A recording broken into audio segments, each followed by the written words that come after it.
So hello दोस्तों, आज जो है हम स्टार्ट करने जा रहे हैं BNSS। जी हाँ, लीगल पाठशाला में ये मेरे YouTube चैनल का पहला वीडियो है जिसकी स्टार्टिंग जो है हम BNSS से करेंगे।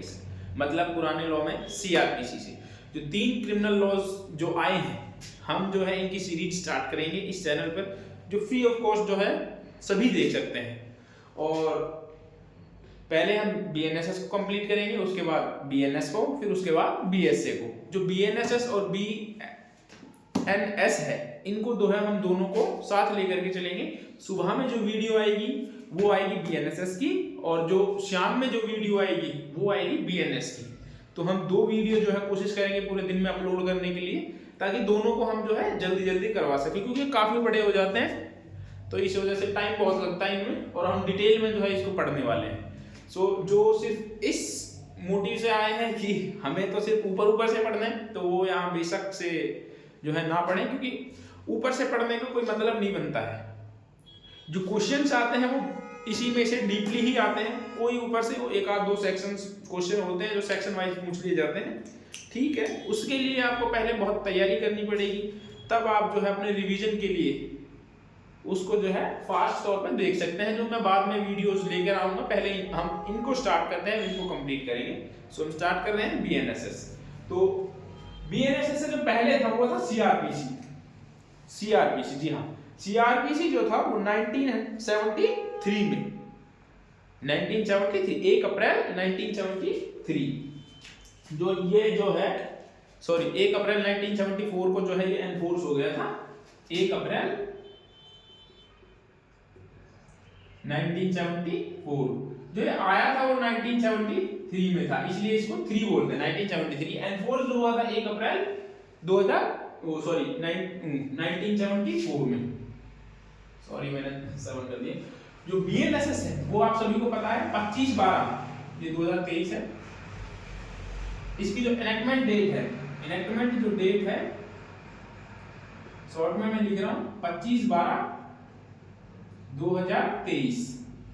इसकी जो एनफोर्स डेट थी वो थी 1 अप्रैल 1974, और जो इसकी एनफोर्समेंट डेट है शॉर्ट में मैं लिख रहा हूं, आप समझाइएगा, इसकी थी 1 जुलाई 2024।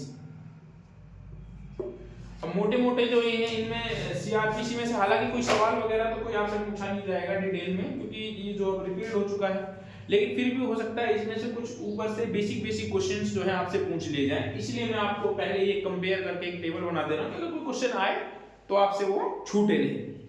सो इसमें जो पहले हमारे टोटल सेक्शन थे वो थे हमारे 484 टोटल सेक्शन थे। चैप्टर थे हमारे 37 और शेड्यूल था 2। शेड्यूल कितने थे?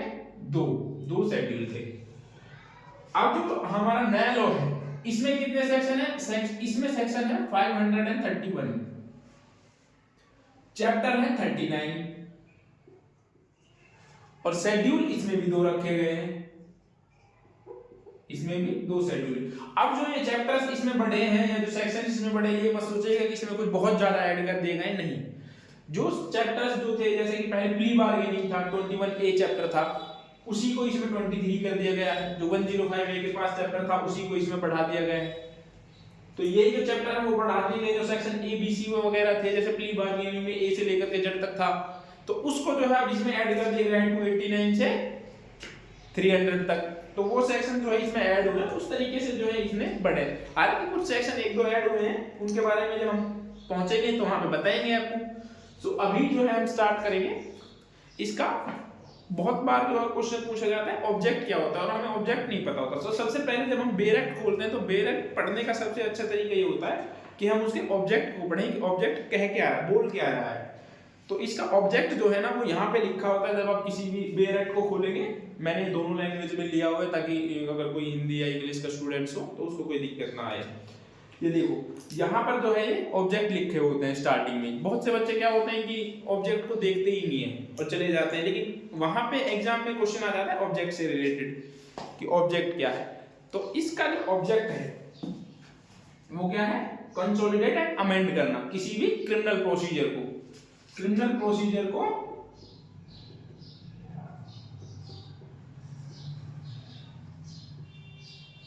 कंसोलिडेट एंड अमेंड करना। ठीक है, तो ये जो है इसका ऑब्जेक्ट है, इसको याद रखिएगा क्योंकि ये कभी कभी प्री में पूछ दिया जाता है। अब जो है हम स्टार्ट करेंगे इसका section number 1 and chapter number 1। इसको मिटा देते हैं, इसको नोट कर लीजिएगा, ना क्या हो तो वीडियो थोड़ा रोक के नोट कर लेना, क्योंकि इसमें से क्या होता है प्री में से क्वेश्चंस जो हैं वो बन जाते हैं।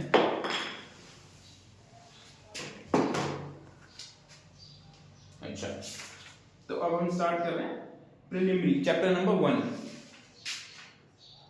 Chapter number 1 preliminary. प्रीलिमिनरी ये कहां से कहां तक है? 1 से लेकर 2 तक, 1 से लेकर 5 तक। 1 से 5 तक जो है पहला चैप्टर है। इसमें से हम चैप्टर जो है स्टार्ट करेंगे सेक्शन नंबर 1। इसको बोलते हैं short title and extend.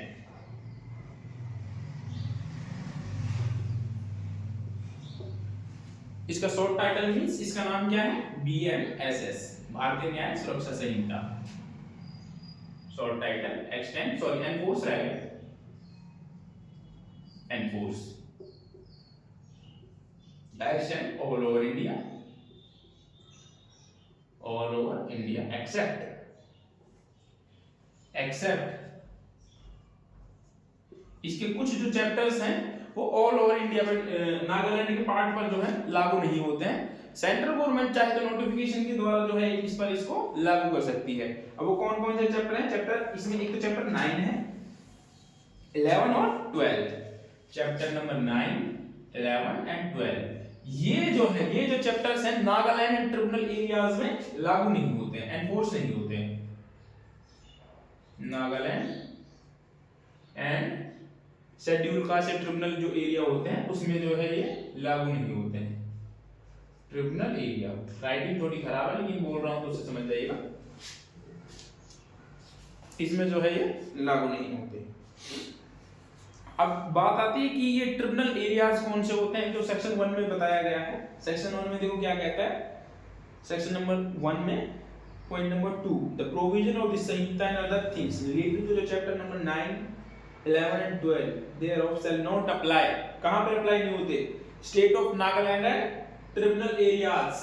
First state of Nagaland, state of Nagaland, दूसरा ट्रिब्यूनल एरियाज, ट्रिब्यूनल एरियाज।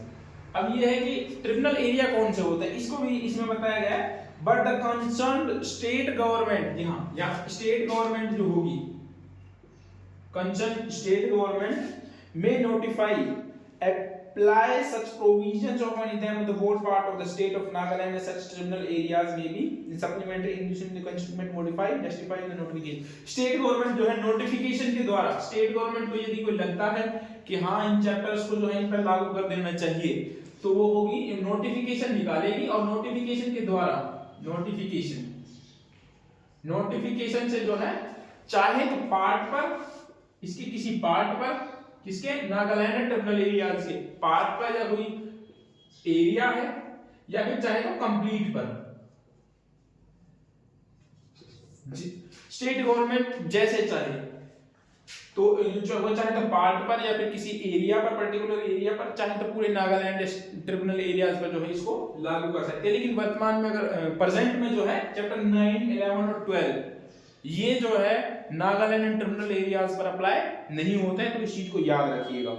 सो इसमें एक केस भी था, मैं इसको रख देता हूं, हाथ डूबने लग जाते हैं ना।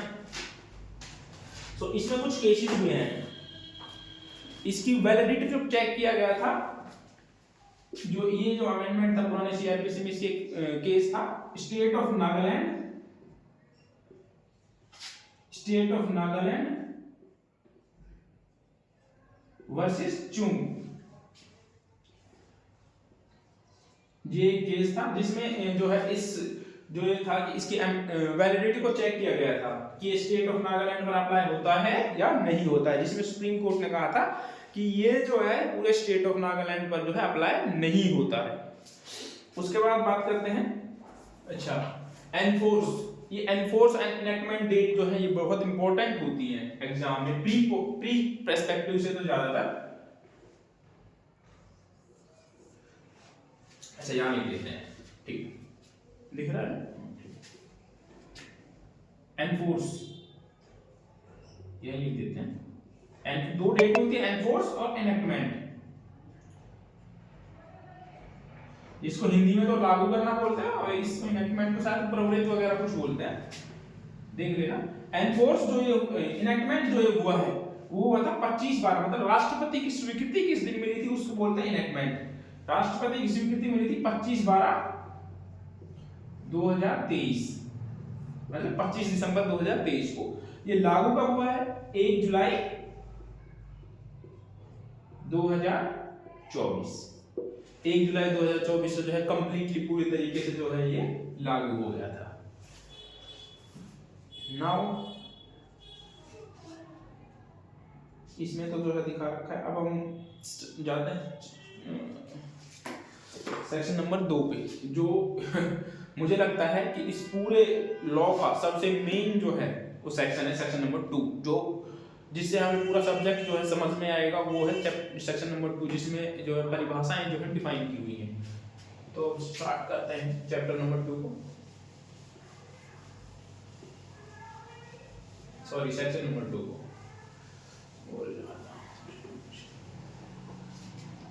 चैप्टर नंबर फर्स्ट ही है, प्रिलिमिनरी में ही जो है ये होगा। अच्छा सेक्शन नंबर 2 प्रिलिमिनरी, सॉरी क्या है, डेफिनेशन।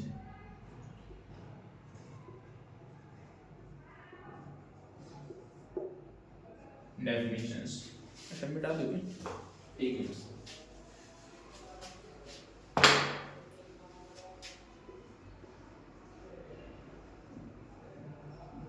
डेफिनेशन, इसमें जो है सारी डेफिनेशन जो है सेक्शन नंबर 2 में बताई गई। हमेशा किसी न किसी एग्जाम में जो है सेक्शन नंबर 2 से कोई ना कोई क्वेश्चन कभी ना कभी पूछ दिया जाता है, तो इसलिए सेक्शन नंबर 2 को बहुत अच्छे से पढ़ना है और आराम से जो है ध्यान लगाते हुए इसको पढ़ना है। तो सेक्शन नंबर 2 में जो पहली परिभाषा दी हुई है वो है ऑडियो वीडियो इलेक्ट्रॉनिक मीन्स।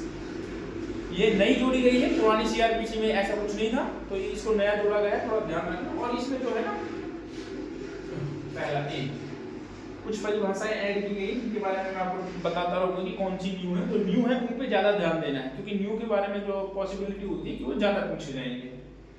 तो पहला है audio video electronic means, sorry A करके है इसमें, तो ए कर लेना। Audio video electronic means, audio video electronic means. इसका मतलब ये है कि ऑडियो वीडियो इलेक्ट्रॉनिक मीन्स का मतलब क्या होता है वो इसमें समझाया गया है 2A की परिभाषा में। तो क्या होता है, audio video electronic means shall include use of any communication device for the purpose of the video conferencing. कोई भी ऐसा डिवाइस जिससे हम जो है वीडियो कॉन्फ्रेंसिंग कर सकते हैं, अब वो कोई भी हो, मोबाइल हो, लैपटॉप हो, पीसी हो, कोई भी डिवाइस हो, इलेक्ट्रॉनिक कोई भी डिवाइस जो होगा वो इसमें ऑडियो वीडियो इलेक्ट्रॉनिक मीन्स में शामिल है। आगे क्या कहता है, video conferencing recording of purpose of identification, search and seizure for evidence, transmission of electronic communication and for such other purpose and bye such other means of state government में by rule provide. इसमें ये कहता है कि कोई भी device जो किसके लिए, आइडेंटिफिकेशन के लिए, सर्च के लिए, सीजर के लिए या एविडेंस के लिए यूज में किया जाए, या फिर कोई वीडियो कॉन्फ्रेंसिंग के लिए कोई भी जो डिवाइस है इलेक्ट्रॉनिक, तो उसको जो है इसकी परिभाषा में शामिल किया गया है, मतलब ऑडियो वीडियो इलेक्ट्रॉनिक मीन्स। इसमें जो है एक वर्ड लास्ट में यूज किया गया है, स्टेट गवर्नमेंट में बाय रूल प्रोवाइड। यदि स्टेट गवर्नमेंट चाहे तो, स्टेट गवर्नमेंट चाहे तो किसी अदर थिंग को भी इसमें ऐड कर सकती है। अदर डिवाइस यदि कोई फ्यूचर में कोई ऐसा आ जाता है, फिलहाल में तो इसमें परिभाषा में सारे ही हैं, लेकिन कोई आगे चल के कोई ऐसा डिवाइस आ जाता है तो जो स्टेट गवर्नमेंट होगी वो नोटिफिकेशन के द्वारा किसी और चीज को भी इसमें ऐड कर सकती है। नोटिफिकेशन निकाल के स्टेट, याद रखना यहाँ पे सेंट्रल गवर्नमेंट नहीं है, स्टेट गवर्नमेंट के पास पावर है कि इलेक्ट्रॉनिक मीन्स में क्या शामिल किया जाएगा क्या नहीं किया जाएगा। क्योंकि कभी कभी इसमें हमें ऐसा लगता है कि स्टेट गवर्नमेंट है, नहीं सॉरी सेंट्रल गवर्नमेंट लगता है, लेकिन इसमें एक्चुअल में स्टेट गवर्नमेंट है। सो नाउ अब हम स्टार्ट करते हैं बी। सीक्वेंस वाइज है ए बी सी डी के शब्द। सेकंड है इसमें bail. Bail means bail. Bail bail अब ये क्या कहता है, बेल क्या है, देखिए ये कहता है bail means release of a person of accused of or suspected of commission of offense from the custody of law। ये लाइन यहाँ पे अंडरलाइन कर लीजिएगा, कस्टडी ऑफ लॉ। किसी भी व्यक्ति को, किसी भी अक्यूज्ड को या फिर किसी भी संदिग्ध व्यक्ति को लॉ की कस्टडी में से छोड़ना ही बेल है। किसी भी सस्पेक्टेड पर्सन को, सस्पेक्टेड पर्सन और अक्यूज्ड को किसमें से, कस्टडी ऑफ लॉ में से छोड़ना ही बेल है। Custody of law, custody of law. ऐसा नहीं है कि आपने किसी व्यक्ति को बंद कर दिया और उसको छोड़ दिया तो ये बेल नहीं, कस्टडी ऑफ लॉ होना चाहिए वहां पे। आगे क्या कहता है, certain condition imposed by an officer of court execution by such periods of bond और बेल बॉन्ड। कोर्ट या फिर छोड़ने वाला कोई व्यक्ति का मतलब यहाँ पे पुलिस ऑफिसर से, या तो कोर्ट या पुलिस ऑफिसर कुछ कंडीशंस लगा सकता है इसके छोड़ने के ऊपर। या तो वो बॉन्ड ले सकते हैं या वो बेल बॉन्ड ले सकते हैं छोड़ने के लिए। बॉन्ड और बेल बॉन्ड क्या होते हैं वो हम अभी आपको आगे परिभाषा में जो आएंगे तो बताएंगे। अभी आपसे इतना याद रखिए कि कोर्ट और पुलिस ऑफिसर जो है कंडीशन लगा सकते हैं, कोई भी कंडीशन भी लगा सकते हैं, और जो है ये दोनों यदि ठीक समझे तो इनसे बॉन्ड और बेल बॉन्ड भी ले सकते हैं।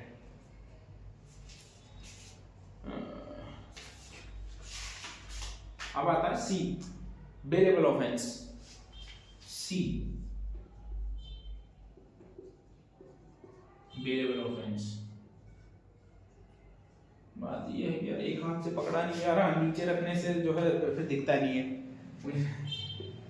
बेलेबल ऑफेंस, बेलेबल ऑफेंस क्या होता है, bailable offence means a offence which is so as bailable in the first schedule. पहला ये क्या कहता है कि जो बेलेबल दिखाया गया है किसमें, शेड्यूल फर्स्ट में। बेलेबल है शेड्यूल फर्स्ट में, शेड्यूल 1 में जो बेलेबल दिखाया गया है, फर्स्ट तो वो जो बेलेबल है शेड्यूल 1 में। एक आगे क्या कहता है ये, और which is made bailable by any other law or the time being in the force of non bailable offense means other offense। या फिर किसी एनी अदर लॉ में, ये क्या कहता है, any other law, any other law या किसी और लॉ में। ये यहां पे शेड्यूल की बात कर रहा है, बेलेबल मतलब बीएनएसएस के शेड्यूल 1 में जो बेलेबल दिखाया गया है। ये कहता है कि यदि किसी और लॉ में भी किसी स्पेसिफिक एक्ट को बेलेबल या नॉन बेलेबल डिक्लेयर किया हुआ है तो वो भी जो है जिसको बेलेबल किया हुआ है तो उसको बेलेबल माना जाएगा। तो ये जो है सी बोलता है। उसके बाद है डी। डी जो है बेल बॉन्ड, बेल बॉन्ड।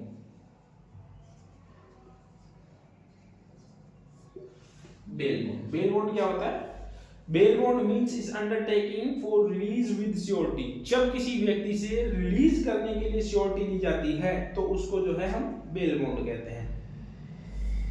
ठीक है, जैसे जब आपने देखा होगा ना, जब कोर्ट से कोई अपराधी छूटता है तो उससे श्योरिटी वगैरह ली जाती है, किसी नंबरदार वगैरह की ली जाती है, और कोई प्रॉपर्टी का कोई डॉक्यूमेंट 30,000 की लगा देते हैं। 30,000 के लिए कोई भी डॉक्यूमेंट जैसे पाइप की आरसी वगैरह डॉक्यूमेंट जो होते हैं, या फिर जमीन की रजिस्ट्री वगैरह को जो हम कोर्ट में रखते हैं एक तरीके से तो उसको जो है एज ए श्योरिटी के तौर पे रखते हैं वो, कि यदि वो कल को नहीं आया तो उस जो प्रॉपर्टी है या जो भी कोई चीज उसने रखी है तो उसको जो है कोर्ट सीज कर देगी, और जो श्योरिटी देने वाला है उसकी जगह पर वो लायबल होगा।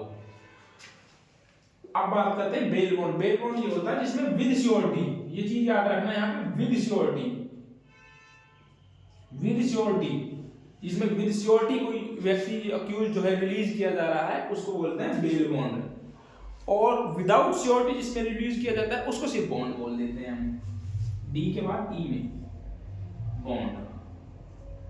ये कहता है, ये क्या कहता है, मीन्स ए पर्सनल बॉन्ड। इसमें दो चीजें हैं, पर्सनल बॉन्ड और N undertaking for release without surety. या तो किसी अक्यूज को पर्सनल बॉन्ड पे छोड़ दिया गया हो,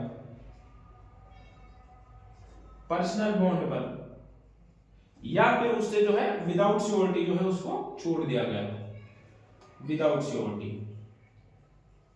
याद रखना ये एग्जाम में जो है पूछ लेते हैं कि बॉन्ड क्या है। बॉन्ड में क्या होगा कि दो ऑप्शन आपको ये दे देंगे कि बॉन्ड मींस पर्सनल बॉन्ड और अंडरटेकिंग विदाउट श्योरिटी, और एक ये दे देंगे कि sorry with surety, undertaking with surety. तो इसमें क्या होगा, और लास्ट ऑप्शन दे देता है आपको ए एंड बी दोनों। तो अब जो है बहुत से कंफ्यूज हो जाते हैं कि इसमें क्या है। तो इसमें ये चीज याद रखने की बात है कि इसमें विद श्योरिटी और इसमें विदाउट श्योरिटी है। नाउ अब हम आगे बढ़ते हैं, अब आते हैं चार्ज पर, एफ पे। इसको मिटा देते हैं।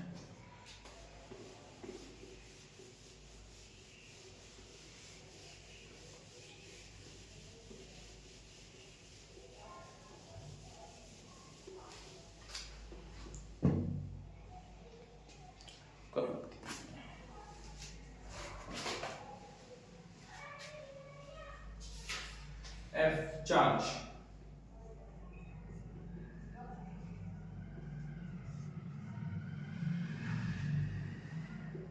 charge means arrow, in name arrow बोलते हैं।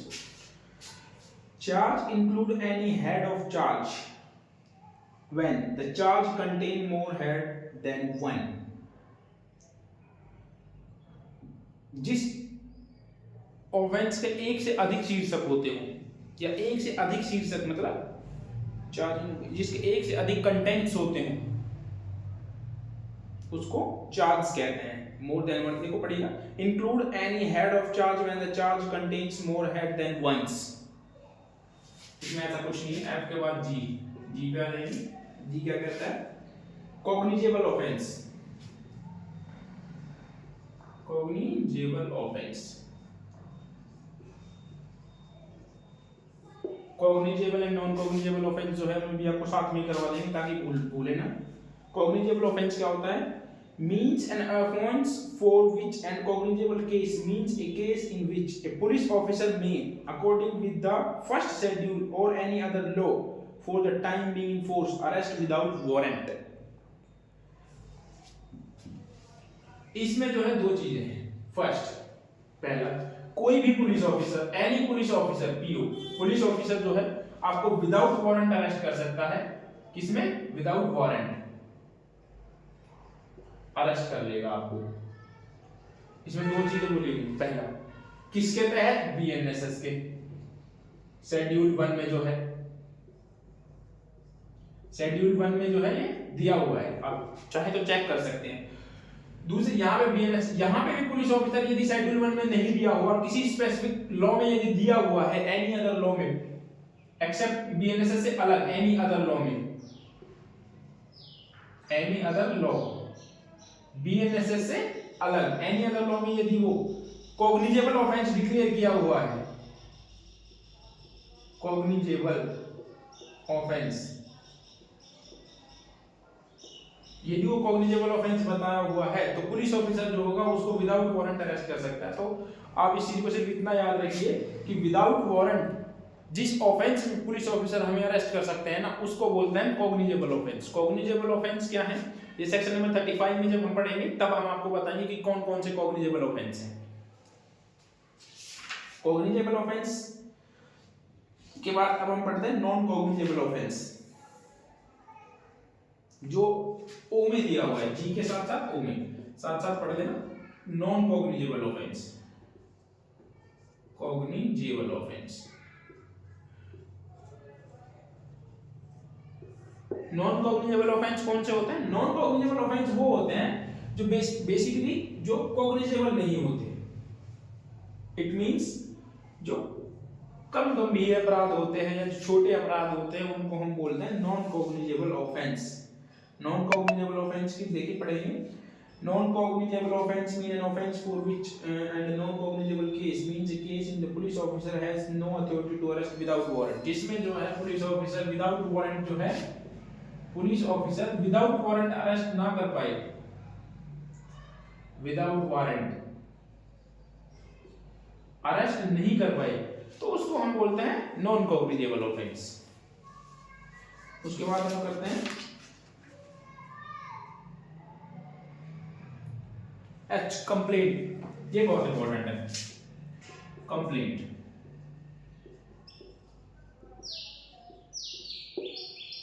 कंप्लेंट जो है बहुत बार पूछा जाता है, ये थ्योरी में भी पूछा जाता है, प्री में भी पूछा जाता है कि कंप्लेंट क्या है।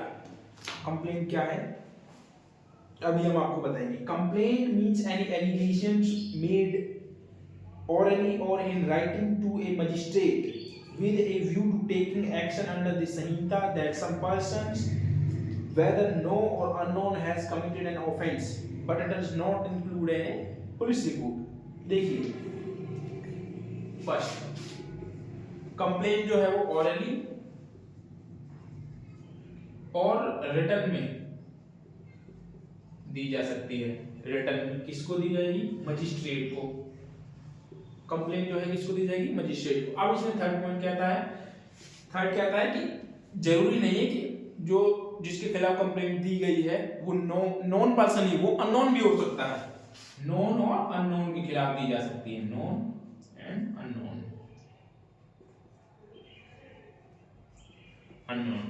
फोर्थ कहता है अदर देन पुलिस रिपोर्ट, मतलब कि वो पुलिस रिपोर्ट ना हो, पुलिस रिपोर्ट ना हो, other than police report, other than PR लिख रहा हूं, समझ जाइए, police report, other than police report. अब इसमें आगे कहता है एक्सप्लेनेशन में, a report made by a police officer in a case which disclose after the investigation the commission of a non-cognizable offence shall be deemed to be a complaint, and that police officer by whom such report is made shall be deemed to be the complaint। ये कुछ नहीं कहता है, साफ साफ ये कहता है कि मान लो यदि किसी ने कंप्लेंट फाइल कर दी, ठीक है, किसी ने कंप्लेंट दी और उसी पर जो है एफआईआर है, एफआईआर हो गई, ठीक है, पुलिस ऑफिसर इन्वेस्टिगेशन करता है, पुलिस ऑफिसर जो है इन्वेस्टिगेशन करता है और इन्वेस्टिगेशन में पुलिस ऑफिसर ये पाता है कि ये जो ऑफेंस है ये कॉग्निजेबल ऑफेंस नहीं, ये नॉन, इसकी रिपोर्ट में क्या पाता है? ये पाता है कि ये नॉन कॉग्निजेबल ऑफेंस है, नॉन कॉग्निजेबल ऑफेंस। तो इसकी जो रिपोर्ट है, अब इसकी जो रिपोर्ट है या ये जो एफआईआर है इसको कंप्लेंट माना जाएगा, एज ट्रीट किया जाएगा as a complaint,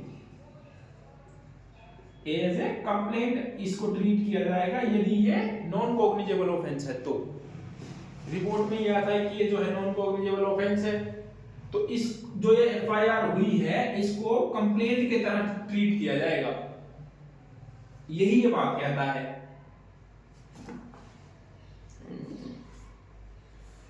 police report में समझ लेते हैं, ठीक है। यदि किसी ने एफआईआर करवा दी है और पुलिस ऑफिसर जो है वो उसकी रिपोर्ट में इन्वेस्टिगेशन में ये आता है कि नॉन कॉग्निजेबल ऑफेंस है, तो इसको जो है एज ए कंप्लेंट ट्रीट किया जाएगा। आगे करते हैं,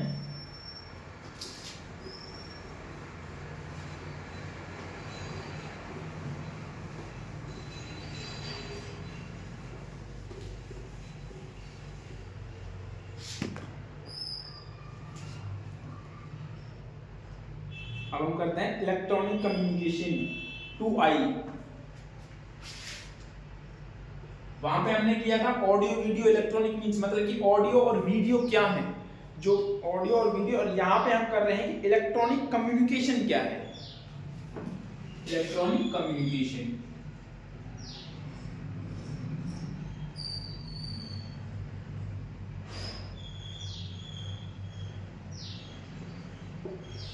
electronic communication,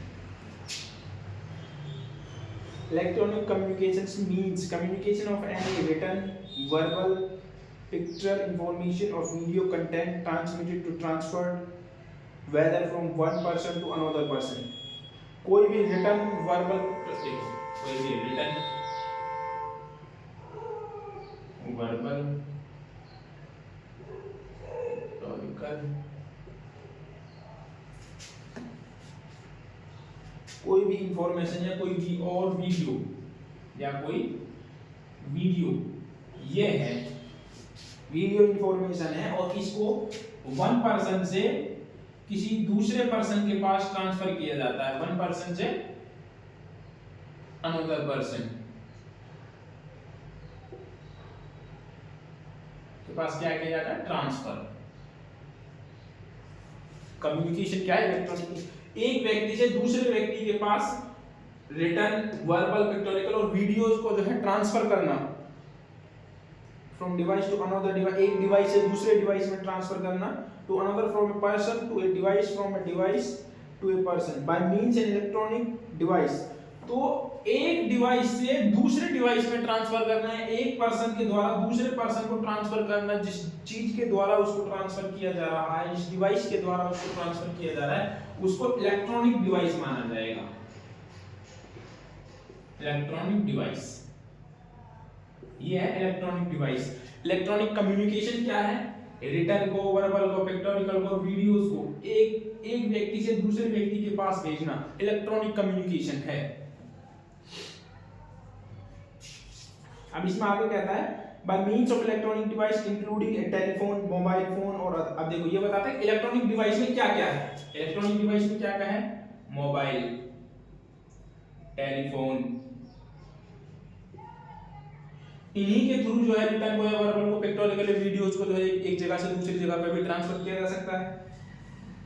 या फिर कोई वायरलेस टेलीकम्युनिकेशन डिवाइस है, वायरलेस जैसे वो होती है ना वॉकी टॉकी, वो वाली वायरलेस कम्युनिकेशन डिवाइस।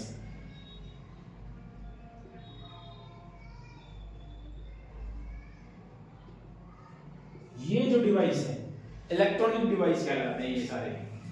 और इसमें कुछ और चीजें जैसे कंप्यूटर है या ऑडियो वीडियो प्लेयर है या कैमरा है, कोई भी अदर जो चीजें हैं, सभी को आपको होगा, सबको लिखने, चलो लिखिए और भी लिखिए।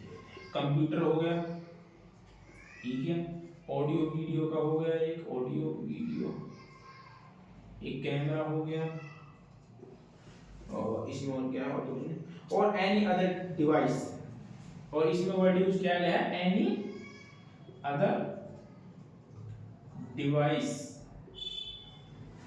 Any other device notified by central government. ये याद रखने की चीज है, वहां पे जो था ऑडियो वीडियो इलेक्ट्रॉनिक मीन्स में 2(1) का ए में, वहां पे था स्टेट गवर्नमेंट और यहाँ पे है central government, notified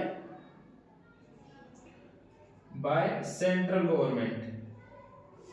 any other, यदि सेंट्रल गवर्नमेंट चाहे तो किसी अदर डिवाइस को भी जो है वो इलेक्ट्रॉनिक कम्युनिकेशन की उसमें परिभाषा में डाल सकते हैं या फिर इलेक्ट्रॉनिक डिवाइस में शामिल हो सकती है। तो ये जो है इलेक्ट्रॉनिक कम्युनिकेशंस है और ये इलेक्ट्रॉनिक डिवाइस है। इन डिवाइस से, इन सभी प्रकार के डिवाइस से जो भी कम्युनिकेशन किया जाता है एक व्यक्ति से दूसरे व्यक्ति को, उसको बोलते हैं इलेक्ट्रॉनिक कम्युनिकेशन। अब इसमें आ जाते हैं हम 2J पे, हाई कोर्ट पे, इधर ही कर देते हैं 2J हाई, क्योंकि इसमें ऐसा कोई इंपॉर्टेंट है नहीं। 2J इसको आप खुद भी पढ़ोगे तो भी हो जाएगा। 2J means high court means in, high court,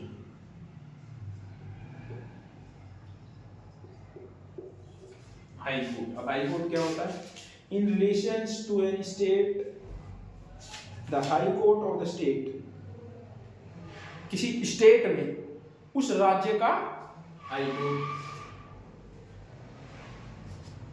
any state में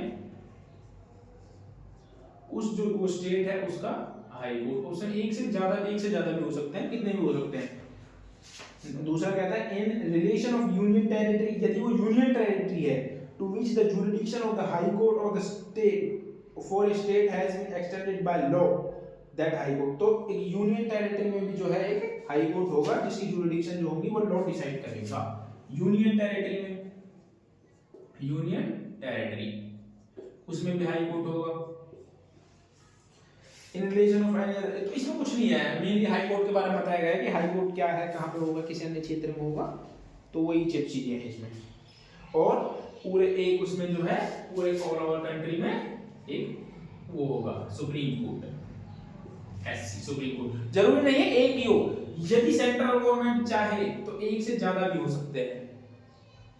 इसमें कोई ऐसा बात नहीं किया हुआ है कि कॉन्स्टिट्यूशन में कि एक ही स्टेट को एक ही सुप्रीम कोर्ट होगा, एक से ज्यादा भी हो सकते हैं। और मेरा मानना है कि होने भी चाहिए, जहाँ पे 3 करोड़ से ज्यादा केसेस जो हैं आज भी पेंडिंग है सुप्रीम कोर्ट में, तो होना चाहिए, एक से ज्यादा होना चाहिए, काम का प्रेशर कम होना चाहिए, जजों की नियुक्तियां ज्यादा होनी चाहिए, पर ऐसा हो नहीं रहा है।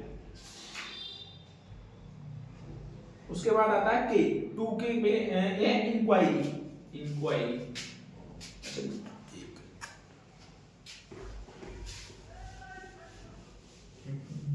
ये मेरी YouTube की पहली वीडियो है, हो सकता है थोड़ी गलतियां हो, आप लोगों का सहयोग रहा तो उनको आगे चल के सुधारेंगे और थोड़ा इम्प्रूव भी करेगा। चाहिए भी मिल जाएगा, उनको इम्प्रूव करने की पूरी कोशिश करेंगे।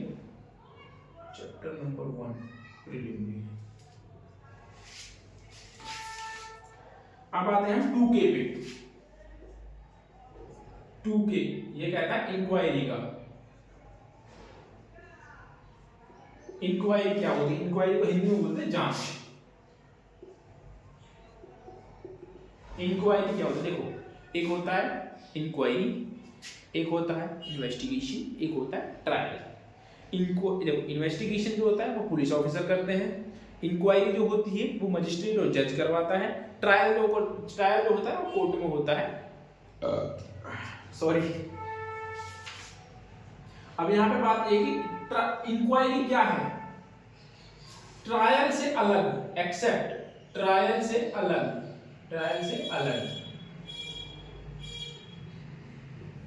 ट्रायल नहीं, इसका मतलब ये है कि इसमें ट्रायल नहीं है।